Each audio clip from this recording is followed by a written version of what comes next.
Eu vos saúdo a todos com a paz do Senhor. Meus queridos irmãos, venham nessa tarde por meio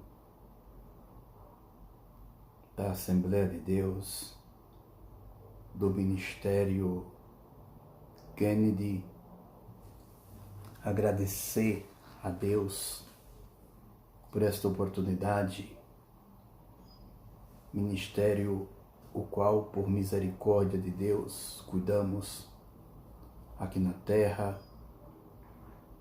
Quero agradecer grandiosamente a todos os pastores, a todos os ministérios constituídos por Deus, em que trabalha para fazer e executar o melhor da obra do Senhor.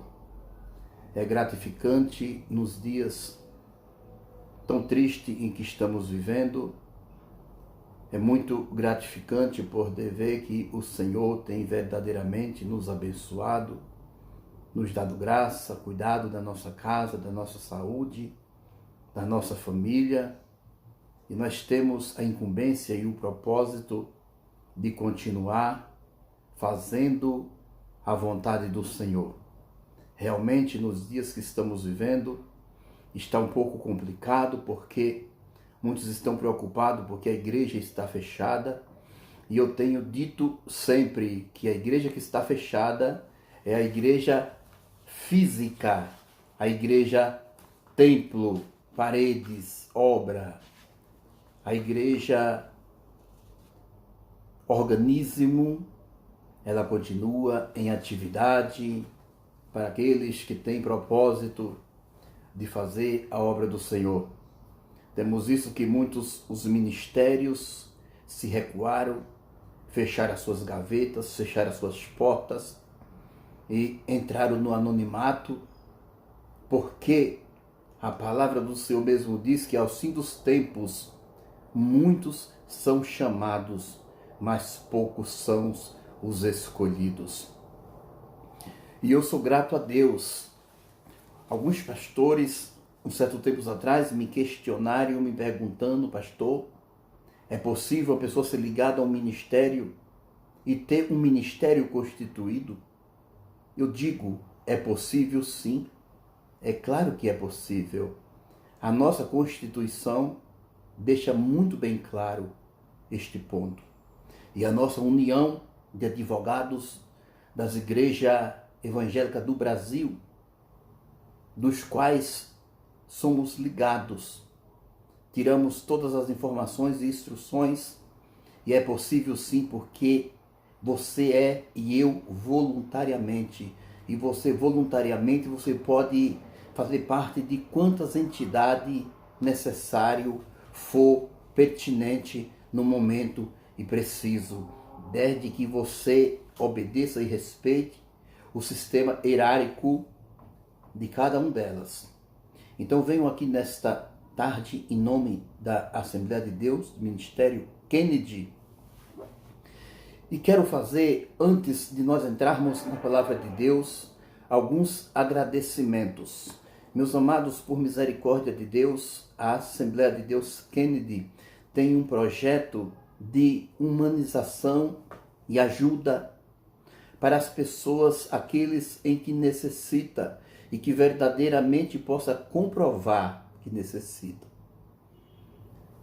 E em maio nós tivemos uma apresentação de um jovem que mora no estado do Acre, qual que eu ainda não conheço. Nos procurou a família, nos procurou um pastor conhecido e nos contou a história deste jovem. Este jovem tem 17 anos, tem um sistema depressivo muito avançado, e esse pastor nos procurou e perguntou se era possível a gente auxiliar esse jovem em alguma coisa.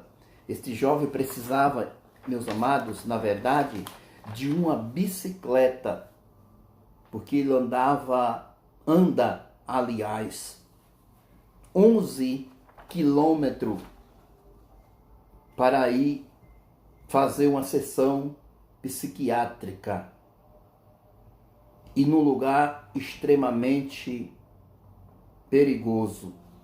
É interessante que enquanto nós temos de tudo e tudo, tem muitos que precisam de tão pouco, mas poucos são aqueles em que olha. E dentro dessa situação, nós sabemos de toda a história. O jovem é este aqui, tá? Eu estou apresentando, não é para engrandecer, é para ver que nós temos propósito diante de Deus. O jovem é esse aqui. Olha só, meus queridos irmãos, nós temos muita gente na igreja nesta mesma situação. Olha a quantidade de remédio que este jovem toma. Todos eles tarja preta e caríssimo. Então, aqui é o dia em que o dinheiro chegou até ele. Aqui é a receita médica, o atestado laudado médico dele, da situação dele. E aqui é a nota da bicicleta que foi comprada. Então, eu pedi ajuda para os meus companheiros, amigos, e eu quero aqui agradecer a um grande companheiro, pastor Josafá, pastoria Assembleia de Deus do Belém, setor 6, congregação Jardim Somália. Um grande homem de Deus, que tem o coração na obra, que tem uma família, meus amados, exemplar. Eu posso falar porque eu conheço. E se você conhecer, você vai ficar maravilhado de ver uma casa que tem 3 adolescentes e não tem uma televisão. E não é porque o meu amigo, o pastor Josafá, não quer, não. É porque eles não querem. Botaram no seu coração, igualmente a Davi, não se contaminar. Então eu quero agradecer profundamente a este meu companheiro. Pagamos R$ 1.500 na bicicleta. E o setor 6, eu devo grandiosamente saudações, é o meu patriarca, pastor Américo, um grande homem de Deus, que tudo que eu sou hoje, que eu aprendi, posso dizer, sem sombra de dúvida, quando se trata de ética belenita, aprendi com ele. Então sou grato a Deus por tudo isto. Então, meus amados, não basta você se preocupar em pregar a palavra de Deus bonita, a palavra reboçadas. Você precisa viver a palavra de Deus. Você precisa viver o Evangelho. Tem pessoas que nunca leram a Bíblia, não conhecem, não lê, não sabe, mas conhece a Bíblia através de cada um de nós. Por isto, necessário é viver a palavra de Deus. Bom, meus amados, então, dentro de tudo isto, vamos falar um pouco da palavra de Deus. Livro de Êxodo, capítulo 1, vamos ler poucos versículos, iniciando do começo, versículo 1, diz assim: são estes, pois, os nomes dos filhos de Israel, que entraram com Jacó no Egito, cada um com a sua respectiva família: Rubi, Simeão, Levi e Judá, Isacar, Zebulon e Benjamim, da Neftali, Gede e Asser. Ao todo, os descendentes de Jacó eram 70. José, porém, já se encontrava no Egito. Aleluia. Meus amados, o mundo hoje está vivendo uma situação bem complicada, de tantas coisas acontecendo simultaneamente. Somente neste ano de 2020, quase aconteceu uma terceira guerra mundial, com um ponto de tensão entre Estados Unidos e Irã. Há poucos tempos atrás, a Austrália sofreu o pior incêndio florestal da história. As chamas mataram mais de 1 milhão de animais e muitas pessoas. Aqui no Brasil, Igreja do Senhor, meus queridos irmãos, a chuva tiraram a vida de 55 pessoas em Minas Gerais e deixaram 30 milhões de desabrigados, 30 mil desabrigados. Além disto, o vulcão de Krakatoa entrou em erupção, um incêndio se aproximou de Chernobyl, elevando o nível da radiação. Aleluia. As vespas assassinas invadiram os Estados Unidos. Um forte terremoto de magnitude de 7,5 na escala Richter atingiu a Rússia. E agora no México, gerando um alerta de tsunami. Como se tudo isso não bastasse, Igreja do Senhor, enfrentamos desde o início do ano uma pandemia do coronavírus, que já infectou mais de 9 milhões de pessoas e matou cerca de 500 mil de pessoas foram mortas, causando uma enorme crise mundial na saúde. Mas também, meus amados, na economia. Já são milhões de desabrigados, várias empresas falidas.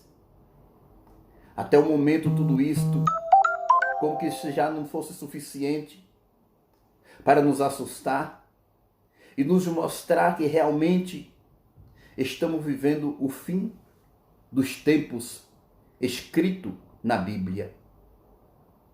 E agora recebemos a notícia de que uma nuvem gigantesca de gafanhoto, de chifres curto, vindo da Argentina, se aproximou do Brasil. Os insetos que são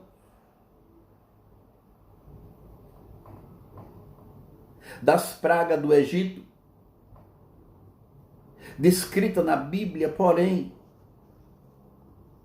atravessa a fronteira, quase atravessa a fronteira do Rio Grande do Sul. Com essas notícias tão assustadoras, ganhando repercussão na mídia, Igreja do Senhor. Junto com a pandemia, que é considerado para muitos uma praga, as pessoas estão assustadas. Os cristãos, aleluia, querem saber se essa nuvem de gafanhoto tem a ver com alguma profecia bíblica relacionada ao fim dos tempos. Será que tem, Igreja do Senhor? É isso que nós vamos conversar nesta tarde. Aleluia. Uma das histórias bíblicas mais marcantes das 10 pragas lançadas sobre o Egito da história está registrada no livro de Êxodo, escrito por Moisés. As Escrituras contam que o povo hebreu foi mantido escravos no Egito por 400 anos, até que um homem criado pela filha de Faraó, chamado Moisés, fosse levantado por Deus para livrar o povo hebreu da escravidão. Glória é o nome de Jesus. E conduzi-lo à terra prometida a Abraão de Canaã. Entretanto, o Faraó não queria libertar o povo, e por isto Deus enviou 10 pragas para fazer mudar de ideia. E no capítulo 10 do livro de Êxodo, versículo 12 a 15, vamos ver como foi a 8ª praga de nuvens de gafanhotos. Aleluia! Moisés estendeu a vara sobre o Egito, e o Senhor fez sofrer sobre a terra um vento oriental durante todo aquele dia e toda aquela noite, e pela manhã o vento havia trazido os gafanhotos, que são os quais invadiram todo o Egito e desceram em grande número sobre toda a extensão, toda a sua extensão. Nunca antes houve tantos gafanhotos, e nem jamais haverá. Eles cobriram toda a face da terra de tal forma que essa escuridão devora, que escureceu e devorou tudo o que o granizo tinha deixado, toda a vegetação e todos os frutos das árvores. Não restou em nada verde nas árvores e nem nas plantas do campo, em toda a terra do Egito. Aleluia! Meus amados, nesta semana passada, muita gente se lembrou deste relato bíblico por causa da praga de gafanhoto, que passou pelo Paraguai, chegou na Argentina e pode entrar no Brasil nos próximos dias. O governo argentino afirmou que os gafanhotos não causam dano aos seres humanos, mas pode destruir muitas plantações. E a capacidade de destruição é tão grande, Igreja do Senhor, só para você ter uma ideia. Porque muitas das vezes você vê falar, mas não tem ideia. Em aproximadamente, em até 1 quilômetro quadrado, pode ter até 40 milhões de insetos, que consome apenas em um dia a plantação, que poderia alimentar até 350 mil pessoas ou 2.000 vacas.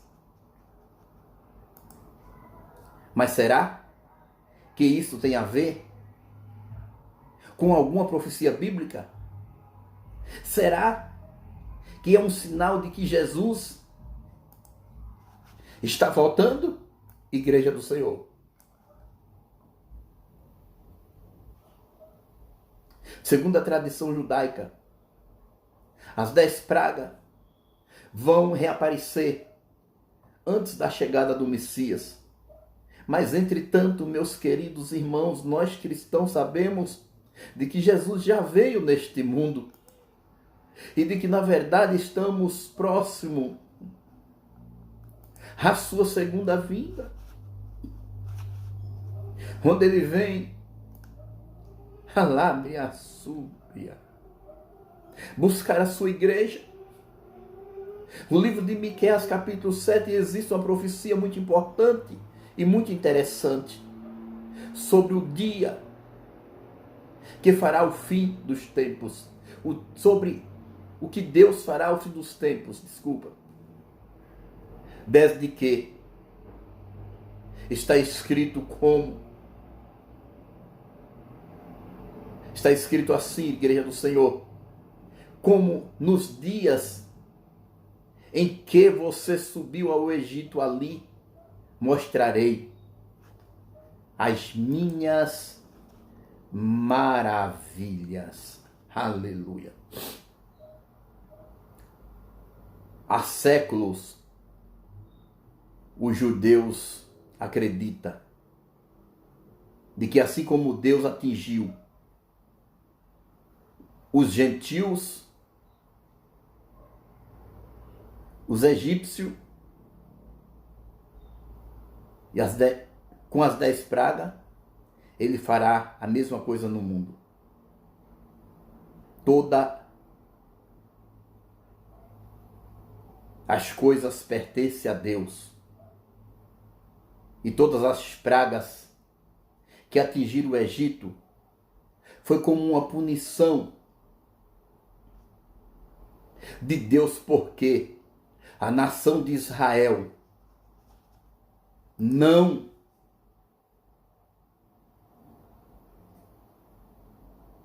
levou o povo de Deus a sério.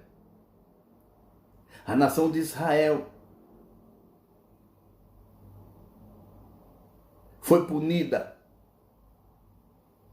por Deus. Então, quando ela se aparecer, quando essa batalha se aparecer, no fim dos tempos serão castigo para qualquer nação do mundo. E oprime os judeus em algum momento da história. Eles usam a Igreja do Senhor como argumento uma profecia que está escrita no livro de Joel, capítulo 3, do verso 2. Vamos ver o que o Senhor diz. Reunirei todos os povos e os farei descer ao vale de Josafá. E ali eu jogarei por causa da minha herança Israel, o meu povo, pois espalhar o meu povo entre as nações e repartirei entre si a minha terra. Aleluia. Mas na verdade, muitos usam essa profecia, mas na verdade essa profecia refere a um período da grande tribulação, durante o reinado do anticristo.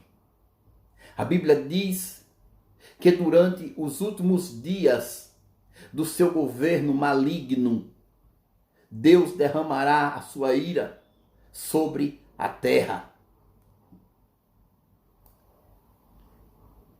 Como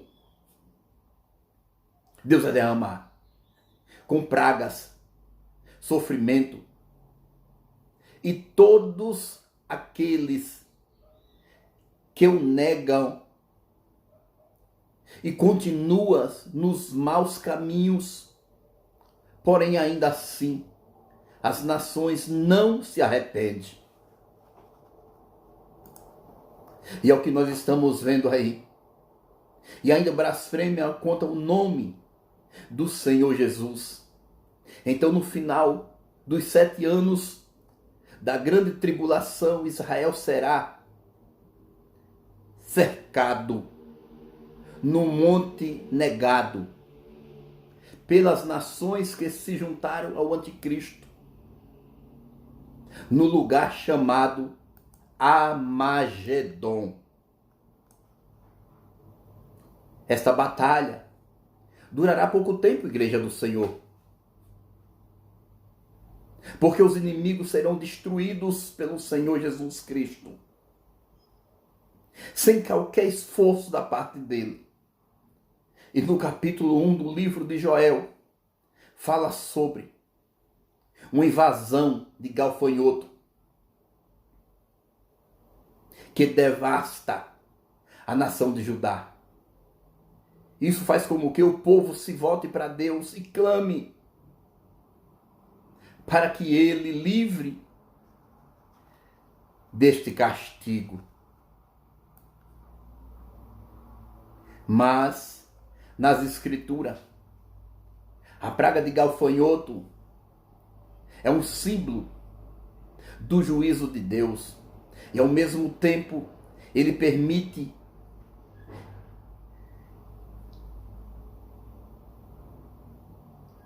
essa distribuição para que as pessoas se arrependam e se voltem a andar nos caminhos dele.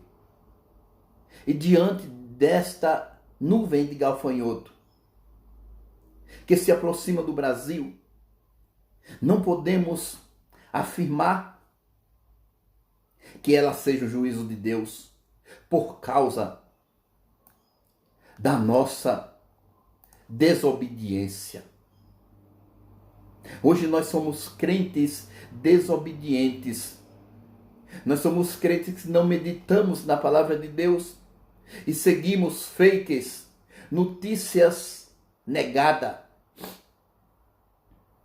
Já que a invasão desses insetos sempre acontece em alguma parte do mundo ao longo dos anos. Mas devemos, Igreja do Senhor, ficar atentos e preparados, pois o fim está próximo. O fim está se aproximando. E nós precisamos estar preparados. Pois o fim do mundo está chegando. E ao longo dos anos nós vamos ver muitas coisas. Porque Jesus está voltando para buscar aqueles que crê nele como Senhor e Salvador da sua vida. Hoje são muitos que cantam na igreja, são muitos que pregam, são muitos que pastoreia, mas se preocupa muitas vezes em pastorear e não se preocupa em viver. Se preocupa nos caixas da igreja, mas não se preocupa nas vidas em que perecem dentro da igreja. O que estamos vendo hoje já estava previsto para os últimos tempos. Mas Jesus disse que não devemos assustar porque é necessário que estas coisas aconteçam. E que nós podemos esperar ansiosamente pela sua volta. Aleluia. Ele diz: eu não estou aqui, mas eu estou no coração de vocês. E se vocês exercerem o meu nome, eu encontrarei com a minha igreja. É muito sério. E eu não estou aqui dizendo que a situação atual que estamos enfrentando seja algo normal. Eu seria irresponsável da minha parte afirmar que tudo está indo bem, que nós podemos viver como que se nada estivesse acontecendo. Mas muitas vezes nós cristãos ficamos tristes e abatidos com alguns acontecimentos. Mas nos tempos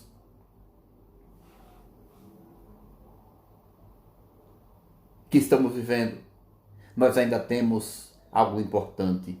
Nós temos a promessa de que um dia encontraremos com Jesus Cristo e vivemos ao seu lado para sempre. E então todo sofrimento irá acabar dessa terra. Desde que ele disse à mulher, aleluia, a mulher que está dando à luz, senta dores porque chegou a sua hora. Mas quando o bebê nasce, ela esquece por causa da alegria de ter nascido no mundo o menino. Assim acontece com você. Agora é hora de tristeza para você. Mas Deus, verei outra vez. E você se alegrará. E ninguém vai te tirar essa alegria. Ninguém vai te tirar porque não tem poder para isto. E é por isso que quando meu irmão, minha irmã, você ficar triste, quando você ficar apreensiva, creia nessa profecia maravilhosa. E quando você ficar ansioso e preocupado, ore mais ao Senhor, leia mais a palavra de Deus para que você não perca a sua fé. No livro de 2 Timóteo, capítulo 1, a Bíblia diz que Deus não nos deu um espírito que produz medo e covardia, mas sim que nos dá poder, amor e autocontrole. As Escrituras também diz de que o nosso Senhor é refúgio e fortaleza. Se refugie em Senhor, se fortaleça no Senhor. Aquele que derramará e demonstrará o tamanho do seu poder para nos proteger, para nos guiar e para nos garantir a vitória diante deste enorme problema que estamos enfrentando e que ainda enfrentaremos no futuro, mas estamos nos tempos difíceis neste mundo, em que a sabedoria do homem, as suas riquezas, não estão mais conseguindo resolver os problemas. Por isto, nós que cremos em Jesus Cristo, devemos permanecer firme na fé, independente exclusivamente do poder do Senhor, e tendo a certeza de que Deus é conosco, de que nós não seremos abandonados pelo Pai, independentemente de qualquer coisa que venha acontecer. Você, igreja do Senhor, você escolhido do Senhor, você diz que é um vaso de Deus, não basta ser vaso, tem que ser crente. Vaso está cheio, vaso trincado, mas tem que ser crente em Cristo, vaso que tenha sustentação de óleo no seu interior. A igreja precisa se manifestar. Pastores, onde estão seus chamados? Onde está a profecia que outrora você recebeu do chamado de Deus? Não negue ao Senhor. Não pregue placa. Não pregue ministério. Pregue a palavra de Deus pura e simples. Esta palavra tem poder. Esta palavra é o motivo de nós estar aqui. Esta palavra é poderosa, igreja do Senhor. E produz vidas para o Senhor. Muito obrigado. Muito obrigado do fundo do meu coração. E que Deus e que as mãos de Deus cubra vocês de todo amor, bondade e paciência. Fique em casa. Use máscara. Use o álcool gel. Não deixe as coisas agravar. Viu qualquer coisa diferente em você, procure um sistema competente de saúde para que você não seja um obstáculo, mas seja um exemplo na presença do Senhor. Deus abençoe, em nome de Jesus.